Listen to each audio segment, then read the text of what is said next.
처음 가는 길은 미숙할 수밖에 없고 길을 잃기 쉽지만 한 번이라도 갔던 길이라면 처음보다는 익숙하니 그만큼 실수가 적을 겁니다.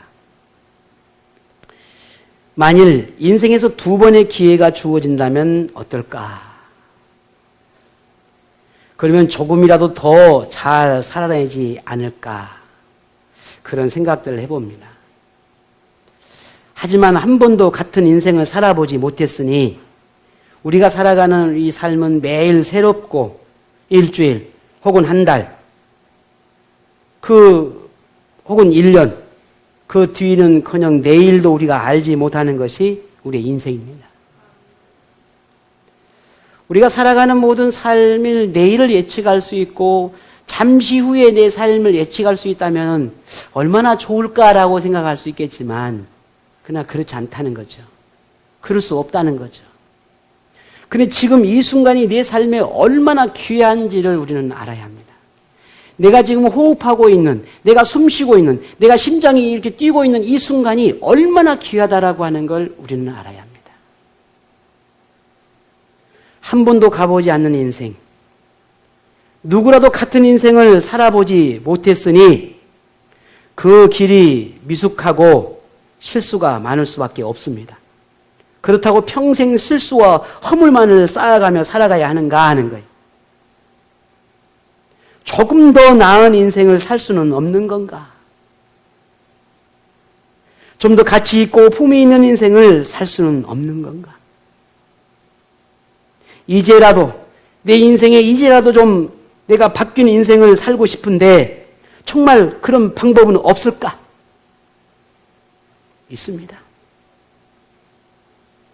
누구든지 자기 인생을 두고 더 나은 삶을 위해 고민해보고 방법을 찾으려 한다면 전혀 방법이 없는 것은 아니라는 말입니다.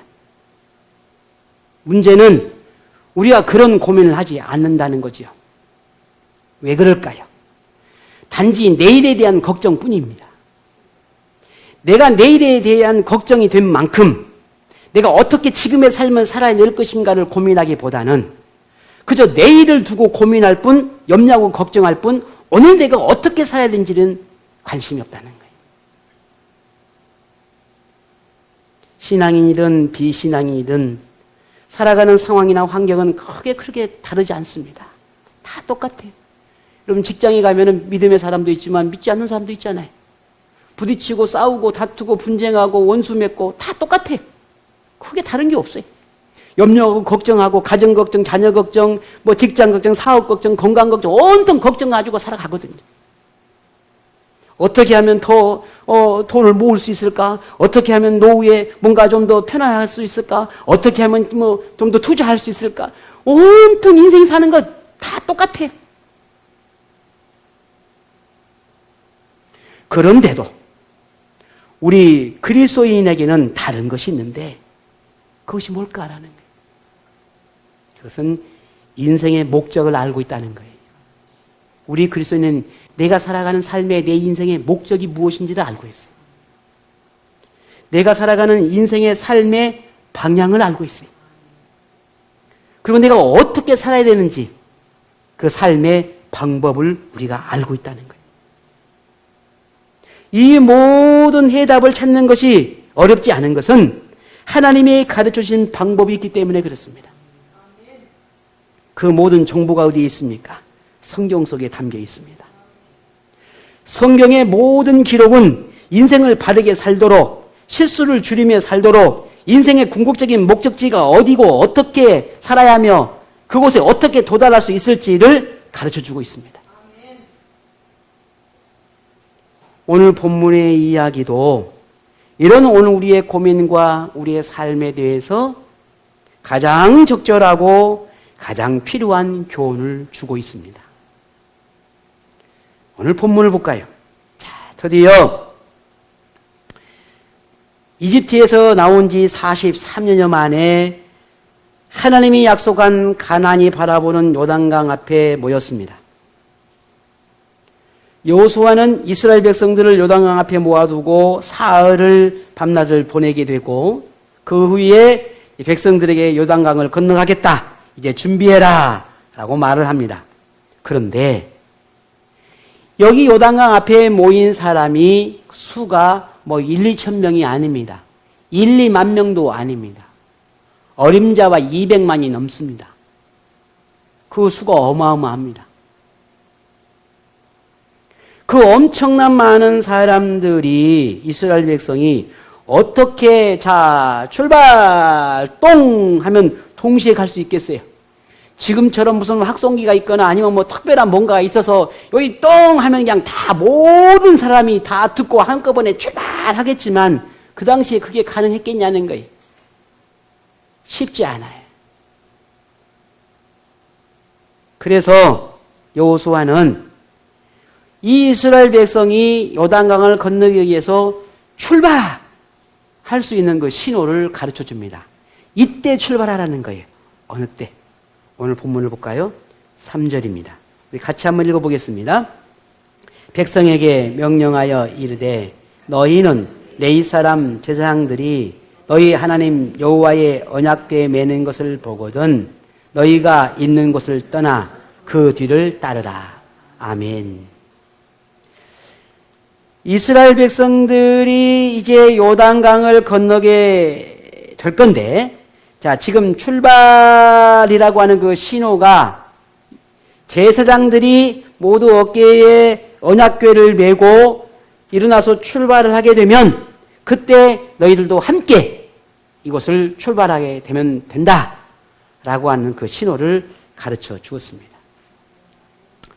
자, 여기서 제사장이 매는 이 언약궤라고 하는 것은 다른 성경의 본문에 보게 되면 하나님의 궤, 여러분이 잘 아는 법궤, 증거궤 등등의 다양한 이름으로 불려집니다. 오늘 본문은 여호와의 궤라고 말을 하지요. 여호와의 궤라고 불리는 이 언약궤라고 하는 이 궤는 하나님께서 모세에게 시내산에서 올라오게 하신 이후에 거기에서 이 궤를 짜도록 설계 도면을 하나하나 가르쳐 주었습니다. 치수부터 또 그게 필요한 자재까지 다 가르쳐 줘서 그 언약궤를 짜게 했는데 이 언약궤는 이 당시 이스라엘 사람 백성에게는 하나님의 임재를 상징하는 신성시 되는 궤였습니다. 그리고 이 언약궤요, 궤짝이니까 이 궤 안에는 세 가지가 들어있었는데 하나는 모세가 시내산에서 하나님으로부터 받았던 10계명, 이 돌판 2개가 이 언약궤 안에 들어있었고 하나님의 백성인 증거를 보여줬던 이 아론이라고 하는 사람의 가지고 있던 지팡이, 이 지팡이에서 싹이 나는 증거가 있었는데 이 지팡이와 그리고 이스라엘 백성들이 광야 43년의 광야의 삶을 살면서 매일 먹을 것을 주었는데 그 먹을 것을 준 것 가운데 만나라고 하는 먹을 것이 있었어요. 떡이 있었단 말이에요. 빵, 떡이. 근데 이 빵, 만나라고 하는 이 떡을 한 호밀인데 이걸 약 2.2리터다 그래요. 우리 대박으로 하면 대박이 뭔지 알죠? 갑자기 말하는 게 대박. 옛날에는 대박이랬어요. 돼. 이 돼, 한 돼. 하고 2홉 정도의 양을 이 언약궤라고 하는 궤 안에 두었습니다. 그래서 이 언약궤는 오로지 제사장만 관리할 수 있도록 했습니다. 제사장이 아닌 누구라도 이 언약궤를 만지거나 혹은 가까이 할 수 없게 했습니다. 오늘 본문에 제사장이 언약궤를 맨 것도 이런 법 때문입니다. 당시 이스라엘에게는 이 언약궤는 하나님의 임재가 임하는, 하나님이 임하는 장소, 하나님이 임하는 곳에 대한 의미이기도 하지만 또한 그 이상의 의미도 있었는데 이 언약궤는 하나님이 함께한다라는 의미였습니다. 하나님이 함께한다. 하나님이 이스라엘을 돕고 계신다. 하나님이 이스라엘을 보호하고 계신다. 라고 하는 그런 의미도 여기 안에 담고 있었습니다. 그래서 성경의 곳곳에 이 언약궤가 나오는 곳에 보게 되면 이 언약궤를 전쟁터에도 갖고 나갑니다. 왜? 하나님이 도우신다는 걸 믿기 때문에.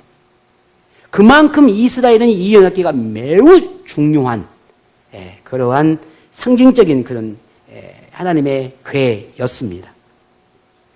본문에서 여호수아가 이스라엘 백성이 요단강을 건너기 위해서 출발의 그 신호를 알리는 것도, 이 언약궤를 가장 앞세우는 것도 거기에 그 이유가 있었던 겁니다.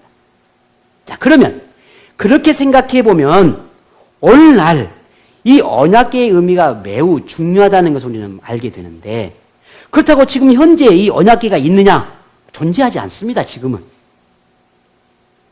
그렇다면 굳이 오늘날 이 성경에서 말하고 있는 이 언약궤와 같은 그런 의미의 상징성을 갖고 있는 것이 있다면 그게 뭘까 하는 거예요. 여러분, 뭘 것 같습니까? 하나님의 말씀인 이 성경입니다. 물론 이 성경이, 이 성경 위에 뭐 하나님이 임하거나 뭐 언약궤처럼 요게 뭐 하나님이다 그런 의미는 아닙니다. 그냥 책이에요, 책. 요건 책인데, 이 성경체 안에 담겨 있는 하나님 말씀, 이 하나님의 말씀이 귀하고 귀하다라는 거예요. 이 성경 속에 담겨 있는 이 하나님의 가르침, 이 가르침이 귀하다는 거예요. 언약궤가 이스라엘 백성이 귀하게 여겼던 것처럼, 그 언약궤가 하나님과 함께 했던 것처럼, 언약궤를 통해서 하나님을 바라보았던 것처럼, 오늘도 이 성경의 말씀을 하나하나 말씀을 통해서 보면서 하나님을 보고, 말씀을 통해서 하나님을 느끼고, 말씀을 보면서 하나님의 임재를 경험하고, 말씀을 보면서 우리가 하나님의 함께 하심을 느낄 수 있다는 거예요. 그런 의미에서 성경은 오늘 우리 그리스도인에게는 매우 중요한 의미가 있는 겁니다. 이스라엘에게 하나님의 언약궤가 그랬듯이 우리에게도 하나님의 말씀을 따르는 것은 곧 인생의 참된 길을 찾는 것 같은 것입니다. 하나님의 교훈을 얻는 것은 세상을 지혜롭게 살 수 있는 지혜를 얻는 것과 같습니다. 오늘 이 하나님의 말씀을 우리의 인생에 앞세우는 것은 곧 오늘 우리 인생을 승리자가 될 수 있다는 것을 기대하고 바라고 소망하는 것입니다. 하나님, 나는 늘 넘어집니다. 하나님, 나는 늘 유약합니다. 자꾸만 다른 생각, 헛된 생각, 헛된 마음 때문에 자꾸 무너지고 자빠집니다. 이런 오늘의 인생을 똑바로 세울 수 있는 게 뭘까라는 거예요. 좋은 친구를 만나서 그럴까요? 아니에요. 내가 돈이 많이 있으면 그럴 것 같습니까? 그렇지 않아요. 내가 사회에서 혹은 직장에서 성공적인 삶을 살고 내가 인정을 받으면 내가 그렇게 살 것 같습니까? 천만의 말씀. 그렇지 않아요. 하나님이 내 인생을 앞서가고 하나님으로 인해서 우리의 삶이 경험되어질 때, 하나님의 임재가 하나님이 내 삶에 직접적으로 다가올 때 그 순간 우리는 용기가 나고 승자가 되는 거예요. 다른 건 없어요. 우리에게 이토록 하나님의 말씀을 중요하게 여기는 것은 하나님의 말씀은 우리를 지도하고 가르치고 인도하고 이끌어주는 생명줄과 같기 때문입니다. 그래서 말씀을 들어야 하고, 그래서 예배해야 하고, 그래서 찬양해야 하고, 그래서 기도해야 하는 겁니다. 이것이 점점 내 삶에서 멀어지기 시작하면 하나님도 멀어져요. 하나님이 멀어지면 결국은 내 인생에 하나님은 사라지게 되는 거예요. 그러기를 바라십니까? 마지막 내 인생의 끝자락에서 뭘 남기고 싶으십니까? 그저 평생 모았던 통장, 이만한 통장 몇 개 주실랍니까? 아니면 열심히 건강 유지해서 90세 됐다고 그냥 뛰고 달리고 할 정도 그 건강 남기실랍니까? 죽으면 다 끝나요. 미안합니다. 아무 의미가 없어요. 우리가 정말 내 인생에 귀하고 소중히 남겨야 할 것은 내가 하나님을 붙들고 살아가는 나의 삶의 흔적들, 하나님의 은혜 안에 살았던 나의 삶의 흔적들, 그 삶의 흔적이 내 인생을 아름답게 만들고 우리의 가정을 행복하게 만들고 내 마지막 하나님 앞에 나갔을 때 할렐루야 할 수 있는 거예요. 우리는 이걸 놓치면 안 돼요.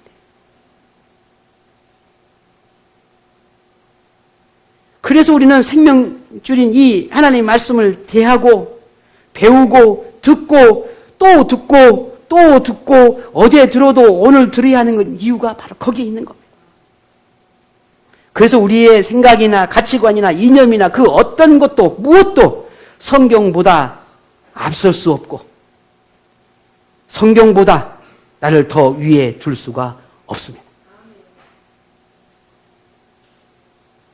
그래서 여호수아가 오늘 이스라엘 백성을 향해 뭐라고 말합니까? 그 뒤를 따르라 그랬어요. 이 언약궤 앞을 뛰어나가서 먼저 가라는 것이 아니라 누구도 그 누구도 이 언약궤 뒤를 다 따르라는 거예요. 얼마나 중요한 의미인지 모릅니다. 한 번도 살아보지 못한 인생, 단 한 번도 가보지 않는 인생의 길을 어떻게 갈 수 있을지는 오직 하나님을 앞세우는 겁니다. 하나님의 뒤를 따를 때 우리는 안전합니다. 하나님이 우리 인생의 그늘막이 되어주기도 하고 보호자가 되어주기도 하고 길을 터주기도 하고 하나님이 그런 분이에요.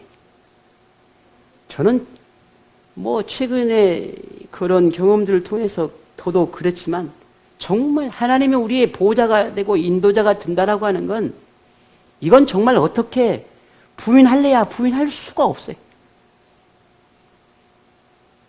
하나님이 우리의 인생을 열어주지 않으면 절대 우리 마음대로 열어갈 수가 없다는 걸 우리는 인정해야 합니다.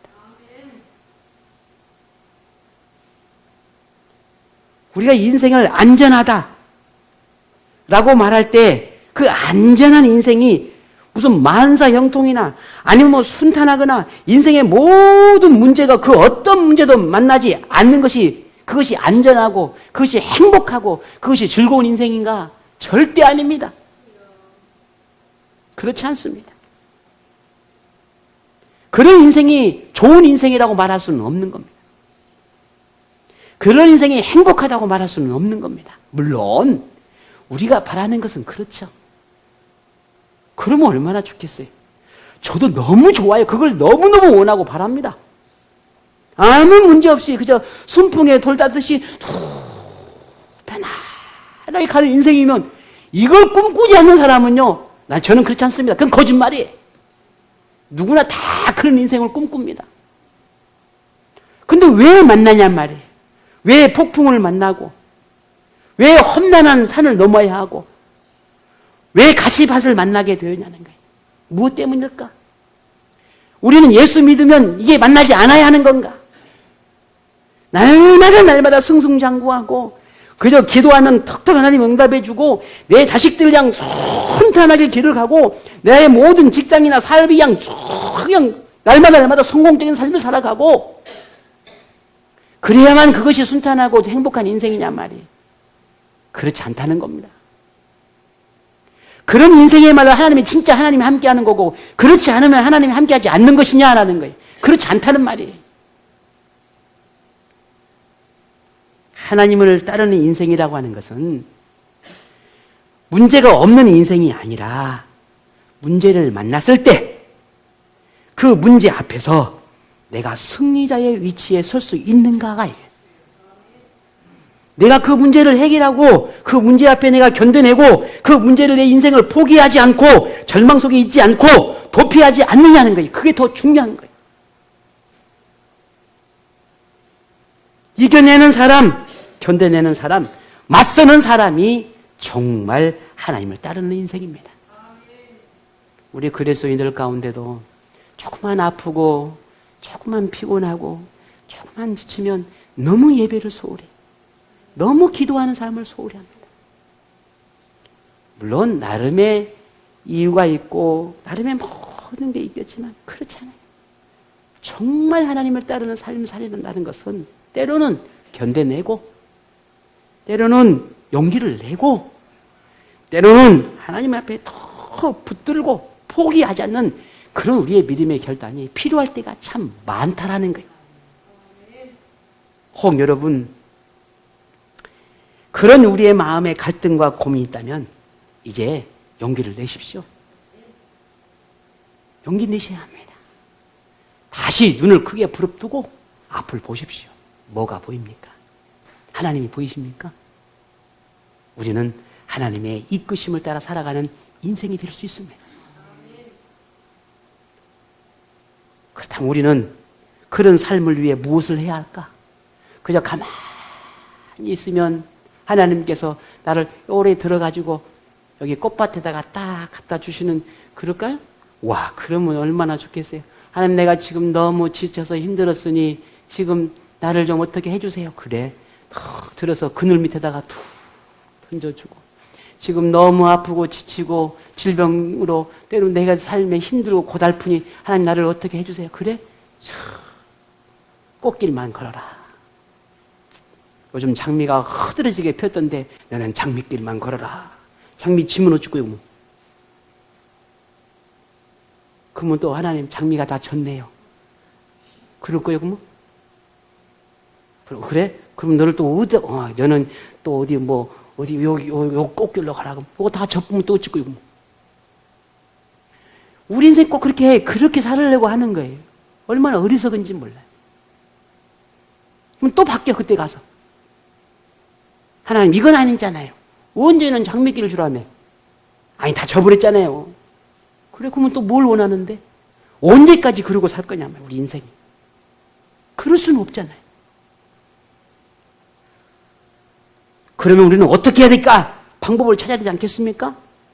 내가 꽃길을 걷든, 그렇지 않든, 하나님과 함께 따라가는 그 삶을 살아가려면 우리가 어떻게 해야겠냐는 거예요. 그 비결을 여호수아가 이렇게 말합니다. 본문 볼까요? 4절입니다. 같이 보겠습니다. 그러나 너희와 그 사이 거리가 2000규빗좀 되게 하고 그것에 가까이 하지는 말라. 그리하면 너희가 행할 길을 알리니 너희가 이전에 이 길을 지나보지 못하였음이니라 하니라. 아멘. 여기에 보니까 하나님이 여호수아를 통해서 분명 이 언약궤를 뒤따르라 했는데 이왕 언약궤를 뒤따르라 했으면 바짝 붙어서 따라야 될 거 아니에요. 좀 더 가까이 가야 되지 않겠습니까? 우리의 생각이라면. 그런데 이 언약궤하고 2000규빗이 떨어져 있으라는 겁니다. 이걸 2000규빗이라 하면은 우리가 미터로 환산하면 약 1km 정도 돼, 1km. 언약궤하고 1km를 떨어져서 따라오라는 거예요. 아니, 왜 그러지? 이유가 뭘까? 그 다음 보니까 그리하면 너희가 행할 길을 알게 될 거라는 거예요. 어디로 갈지를 정확하게 볼 수 있을 거라는 겁니다. 다시 말씀드립니다. 오늘 여기에 운집에 있는 사람이 약 200만이 넘나 했어요. 어린아이 할 것 없이 다 하면 더 하겠죠. 그러면 제일 앞에 있는 사람이야 언약궤를 잘 보겠죠. 그럼 제일 뒤에 있는 사람은 어떻게 해야 돼요? 저처럼 키가 아담하고 예쁜 사이즈 있는 사람, 네, 그러면 좋겠지만 어떻게 할 거냐 그 말이에요.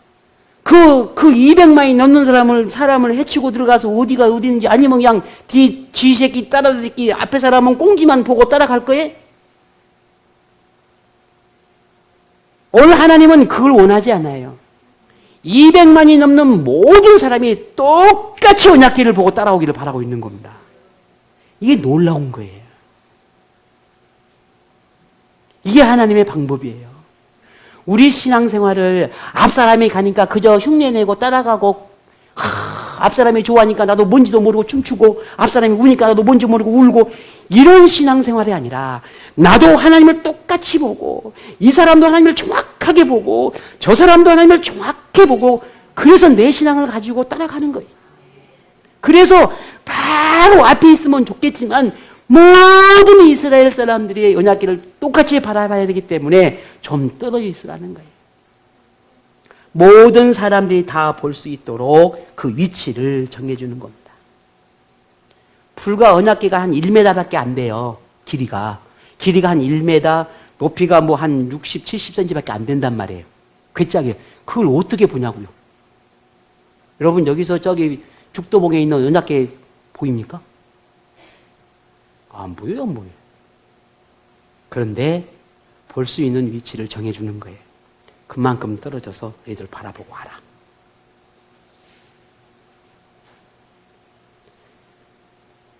언약궤는 그렇게 크지 않아요.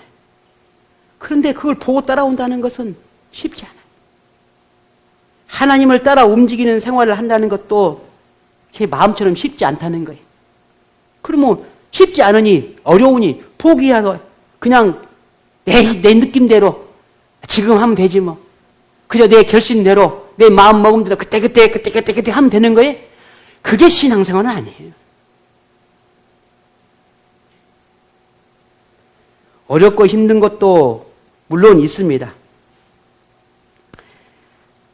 하지만 하나님을 가장 크게 느낄 수 있고 하나님을 만날 수 있고 하나님을 경험할 수 있고 하나님을 볼 수 있는 곳, 하나님의 말씀을 들을 수 있는 곳에 우리가 있어야만 그 하나님을 보게 되는 겁니다. 그곳이 어디일까? 여러분 어디일 것 같습니까? 하나님은 계시지 않는 곳이 없죠. 다 모든 곳에 계십니다. 하지만 우리가 있지 않아야 할 곳은 있어요. 절대 우리가 거기 가지 않아야 할 곳도 있어요. 하나님이 원하지 않는 곳이 있단 말입니다. 만일 그곳에 내가 있다면 하나님을 볼 수가 없는 겁니다.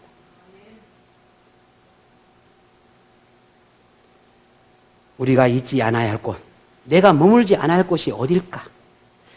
만약에 언약궤를 바라보고 내가 지금 하나님이 나를 따라오라고 말씀한다면 나는 어디에 있어야 할까?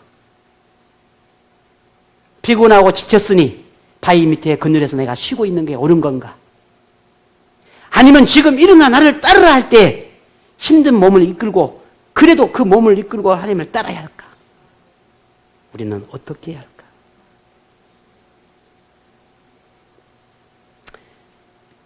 하나님이 원하지 않는 곳에서 우리는 하나님을 볼 수 없습니다. 하나님은 우리가 어디에 있든 볼 수 있지만 우리는 그렇지 않다는 말입니다. 술 취하고 방탕한 곳에서 하나님을 볼 수는 있을까요? 하나님의 가르침과 상관없는 부끄러운 곳에서 하나님을 만날 수 있을까요?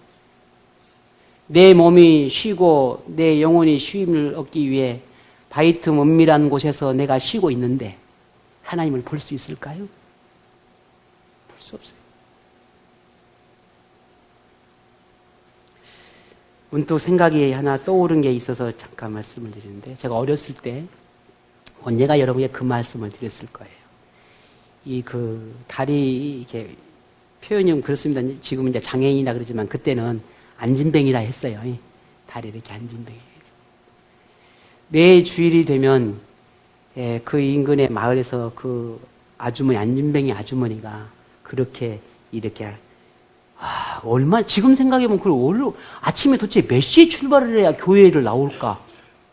그런 생각이 드는 분이 있어요. 매일 주일 갈 때마다 그런 분을 봤었거든요. 어렸을 때.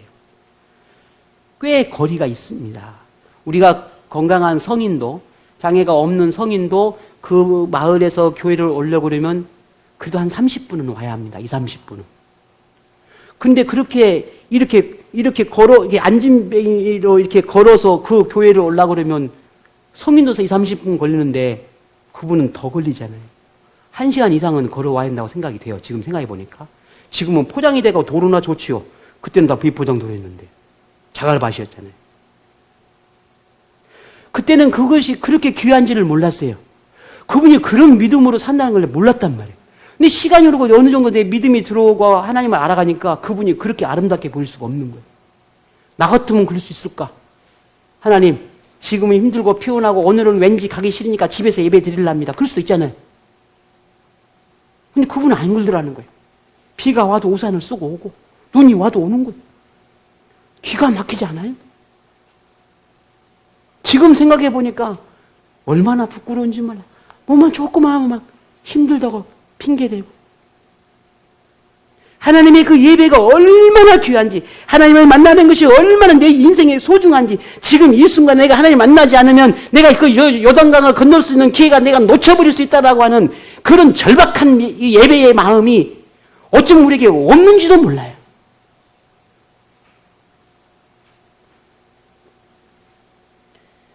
하나님을 보고 싶어 하는 사람이 하나님을 봅니다. 하나님의 말씀을 듣고 싶어 하는 사람에게 하나님의 말씀이 들립니다. 하나님을 원하는 사람이 하나님을 만납니다. 하나님을 향해 있는 사람이 세상과 멀어지는 거예요. 네 눈과 마음이 하나님을 향해 있으면 당연히 다른 것들은 멀어질 수밖에 없는 거예요. 하나님을 따르고자 하는 사람이 하나님의 손을 붙잡는 거예요. 하나님을 따르기 싫으니 하나님과 반대 길을 가는 거 아니겠어요? 하나님과 함께하는 삶을 원하는 사람이 삶의 변화가 일어나는 것입니다. 내가 이래서는 안 되지. 내가 이래서는 안 되지. 내가 이렇게 하나님 믿어서는 안 되지. 변화가 일어나는 거예요. 그래서 여호수아는 이스라엘에게 한 가지를 더 요구합니다.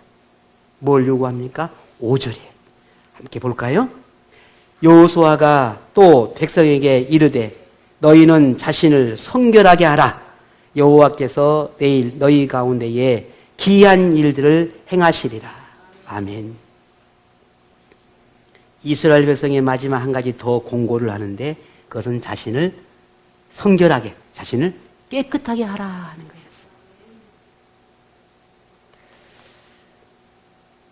가나안을 향한 염원을 이루기 위한 43년을 광야에서의 힘겨운 생활을 견디어냈습니다. 오늘 저와 여러분도 신앙의 삶이 지난 짧든 혹은 길든 믿음으로 살려고 부단히 노력해 왔잖아요. 그죠? 예. 제가 계속 아프다는 이야기 했는데 저도 아프다 보니까 자꾸 그런 이야기를 하게 되네요. 얼마나 힘들고 어려운 시간들 여러분 다 보내왔잖아요. 얼마나 많은 것들을 견디고 참고 지금까지 믿음의 삶을 지켜보려고 애쓰고 노력했습니까? 다 그렇게 살아왔잖아요. 때로는 직장도 가정도 때로는 내 자신마저도 뒤로할 때가 있었잖아요. 그저 하나님 바라보고 살겠노라고 부단히 열심히 열정을 다해 살아왔거든요. 그런 삶을 저마다 다 여러분 정도의 차이가 있을지만 뭐가 더 크고 뭐가 더 작다라고 말할 수는 없어요. 다 믿음의 분량대로 그렇게 살아왔으니까. 누구고 비교할 수 있는 것은 아니에요. 왜? 내게 준 믿음을 따라 열심히 그렇게 살아왔으니까. 그런 믿음의 삶을 우리가 살아왔어요. 수없이 생명의 위협을 경험하면서도 하나님의 약속만 믿고 그렇게 살아왔던 이스라엘 백성이었어요. 가나안이 얼마나 풍요롭고 풍족한 곳인지도 알고 있습니다. 이제 저 눈앞에 있는 요단강만 건너면 그 아름다운 곳에 들어갈 수가 있습니다. 설레고 흥분되고 기대고 될 것입니다. 야, 드디어 저곳이다. 야, 지난 세월 얼마나 힘들었는데 드디어 내가 저곳을 가는구나. 이제 이 강만 건너면 하나님 말씀하신 그 가나안이구나. 얼마나 흥분되었겠습니까? 그런데 또 생각해보면 단 한 번도 이곳을 지나본 적이 없네. 단 한 번도 이 요단강을 건너본 적이 없는 거예요. 요단강 저 건너에 무엇이 어떤 일이 있을지, 내가 이 요단강을 건너다가 혹시 빠져 죽지는 않을지 누가 압니까? 그런 걱정도 하고 있을지. 각가지의 또 걱정도 되고 염려도 되고 뭔가 두려움도 있을런지도 모릅니다. 그러니 이런 중요한 시간에 할 수 있는 게 뭘까요? 마냥 그렇게 두렵고 힘들고 아니면 마냥 기쁘고 좋아서 춤추고만 있을까요? 아니라는 거예요. 하나님이 이루실 이 위대한 일을 바라보며 더욱 마음을 다스리고 더욱 마음을 정결하게 하고 더욱 내 행동거지와 내 언행 심사를 더 성결하게 하라는 거예요. 그리고 하나님께서 주실 저 땅을 바라보라고 말하고 있습니다. 그리고 함께 가자라고 말하고 있습니다. 여러분, 이러한 중요한 시간에 하나님 앞에 부끄럽지 않도록 노력해야 하지 않겠습니까? 이 중요한 이 찰나에 하나님이 기대한 만큼, 하나님의 약속을 믿는 만큼 하나님 앞에 더욱 온전하고 하나님의 언약궤를 따르는 것이 더 중요하고 마땅하지 않겠습니까? 가만히 생각해 보니까 이리 보니까 여기는 조금 더 깊을 것 같고 이쪽은 좀 얕을 것 같고 여기는 좀 먼 것 같고 여기는 조금 더 짧은 것 같으니 에이 저 연하계를 따라간 것보다는 내가 얼른 가야지. 그리고 얇고 좀 짧은 대로 휙 갈 수도 있잖아요. 좀 상상을 좀 해보세요. 그렇게 그냥 원칙적으로만 하지 말고 성경을 좀 상상을 해보시란 말이에요. 그럴 수 있잖아요. 그래서 우리가 전라도 말로 도삽이는 그럴 수 있잖아요. 도삽스러운 사람은 그럴 수 있거든요. 가만히 생각해보니까 저 200만을 다 언제 네 꽁무니 따라가냐고요. 얼른 달려가서 뛰어넘어버려야지. 그럴 수도 있잖아요. 그런데 그 모든 것들을 다 무너뜨리고 오직 언약궤만 따라와라라고 말하고 있는 거예요. 이스라엘에게 희망인 땅인 이 가나안은 오늘날 우리에게는 영원한 하나님의 나라에 관한 상징성이 있습니다. 이 땅에 누구도 하나님 나라를 경험했거나 갔다 오지는 않았습니다. 하나님의 약속을 믿고 그곳을 향한 여정을 지금도 계속해서 하고 있습니다. 비록 목적은 분명하고 확실하지만 그 과정이 쉽지 않으니 포기하는 이들도 있지요. 때론 따르기는 하나 힘들게 그저 억지로 가는 듯한 그런 마치 끌려가는 것 같은 그런 안타까운 신앙생활을 하는 사람도 있습니다. 쉽고 편하게 자기가 원하는 방법으로 겨우 뒤따르는 이도 있습니다. 그저 지금까지 믿어온 것이 아까운 것처럼 그저 앞으로 하나님을 포기할 수는 없으니 그저 믿음을 가지건 가져야 되겠고 그러니 적당하게 점점 멀어지는 거예요. 그리고 형태와 모양은 그리스도인처럼 살아가는 거예요.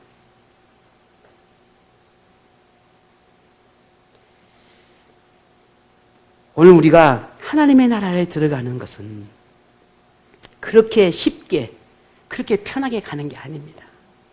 이스라엘에게 가나안은 누구를 위한 땅입니까? 이스라엘에게 주시는 하나님의 은혜의 선물이었습니다. 광야에서 보여주셨던 이스라엘의 그 불신앙과 배은망덕한 태도라면 절대로 가나안을 줄 수 없어요. 그런데 하나님은 그러셨습니까? 아닙니다. 그들이 누릴 수 있도록 가나안을 허락해 주셨습니다. 그런데도 하나님은 그들에게 한 약속을 지키십니다. 우리에게도 이 하나님에 대한 약속도 마찬가지입니다. 우리는 절대로 하나님의 나라를 얻을 수 없습니다. 그런데 우리에게 하나님은 하나님의 나라를 약속하고 있습니다. 이게 은혜 아닌가요? 그리고 하나님을 바라보라고 하나님 나라를 꿈꾸라고 말씀하고 계시고 우리를 이렇게 이끌어가고 계십니다. 이 놀라운 은혜를 안다면 우리는 분명 하나님을 향한 인생이 어떠해야 하는지를 확실하게 알아야 하고 결단해야 할 필요가 있습니다. 지금 우리는 여호수아의 외침을 들어야 합니다. 너희는 자신을 성결하게 하라. 너희는 자신을 성결하게 하라. 너희는 자신을 성결하게 하라. 지나보지 않는 인생의 여정에 하나님은 절대로 필요합니다. 천국은 하나님이 아니면 갈 수 없으니 하나님의 이끄심을 우리는 따라야 합니다. 인생에 필요한 모든 필요를 채워주시는 분도 하나님이시니 하나님을 찾고 구해야 합니다. 넘어지고 쓰러지는 유약한 존재이니 하나님을 붙들어야 합니다. 길을 잃기 쉽고 방황할 수 있는 그런 무지함이 나에게 있으니 하나님에게서 눈을 떼지 않아야 합니다. 그러면 우리보다 앞서가신 하나님은 우리를 위해 모든 것을 행하시고 모든 것을 이루실 것입니다. 오늘 여호수아가 우리에게 이렇게 말합니다. 오늘 3장 5절 뒤에 보니까 여호와께서 내일 너희 가운데에 기이한 일들을 행하시리라. 오늘 여러분의 인생에 하나님의 기이한 일들이 일어나기를 축복합니다. 귀를 여십시오. 눈을 뜨십시오. 깨어 일어나십시오. 지금 여러분의 인생을 바르고 건강하게 이끌어가기를 바라며 앞서가시는 하나님을 바라보십시오. 절대로 하나님이 이끄시는 그 믿음의 대열에서 벗어나지 않기를 바랍니다. 믿음으로 이룬 인생을 바르고 건강하게 지켜내시기를 바랍니다. 인생은 얼마나 누리느냐보다 어떻게 바르게 사느냐가 더 중요합니다. 인생의 끝이 아름다울 수 있는 것은 인생의 과정이 아름답기 때문이시. 믿음의 열매가 아름다운 것은 그 믿음의 과정이 매일매일의 삶에서 하나님과 동행하는 믿음의 삶을 살기 때문에 그 믿음의 열매가 아름다운 것입니다. 오늘 저와 여러분의 인생의 끝에 뭐가 있기를 바라십니까? 뭐가 있을 것 같습니까?